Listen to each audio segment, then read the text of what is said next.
BRS అధినేత కేసీఆర్ తన MLC కవితను లిక్కర్ కేసులో ఈడీ అధికారులు అరెస్టు చేయడం సరైనది కాదని పేర్కొంటూ హైదరాబాద్ నగరంలో బీఆర్ఎస్ నేతలు నిరసనకు దిగారు. పాతబస్తీ యకత్పురా నియోజకవర్గంలో ఐఎస్ సదన్ డివిజన్ మాజీ కార్పొరేటర్ సామా స్వప్న సుందర్ రెడ్డి ఆధ్వర్యంలో కల్వకుట్ల కవిత అరెస్టుకు నిరసనగా ఐఎస్ సదన్ చౌరస్తా వద్ద రాస్తా రోకో నిర్వహించారు. ఈ సందర్భంగా స్వప్న సుందర్ రెడ్డి మాట్లాడుతూ ఎన్నికల సమయంలో కుట్ర పన్ని ఈడీ అధికారులు దాడులు చేసి అరెస్టు చేయడం సరైనది కాదని పేర్కొన్నారు.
జరిగింది రాత్రి, అది కూడా ఆడపిల్లని శుక్రవారం అర్ధరాత్రి పూట ఇక్కడి నుంచి అరెస్ట్ చేసి తీసుకుపోవడం జరిగింది. ఏదైతే శనివారం ఆదివారం కోర్టుకు సెలవులు ఉంటాయని ఉద్దేశంతోనే, అంటే ఏ నోటీసులు లేకుండా ఎలాంటి లేకుండా కూడా అన్యాయంగా అరెస్ట్ చేయడం జరుగుతుంది.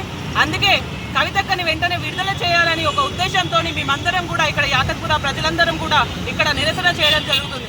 ఎక్కడైతే మోడీ ఎప్పుడైతే తెలంగాణకి అభివృద్ధి ఎంత ఫండ్ తీసుకొస్తాడేమో అని ప్రజలందరూ కూడా ఎంతో ఆకృతతో వెయిట్ చేస్తున్నాము. కానీ ఎప్పుడైతే మోడీ వస్తున్నాడో ప్రతిసారి ఈడీని వెంట పెట్టుకొని వస్తున్నాడు. ఈడీని వెంట అక్రమంగా కేసులు పెడుతున్నాడు. ఏదైతే ఎలక్షన్స్ ముందు కావాలని కవితక్క గారి మీద అక్రమంగా కేసులు పెట్టడం జరుగుతుంది.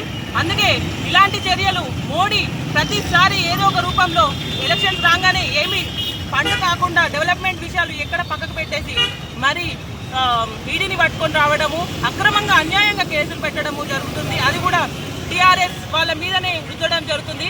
కాబట్టి మేమందరం కూడా ఇక్కడ నిరసన వ్యక్తం చేస్తున్నాము. వెంటనే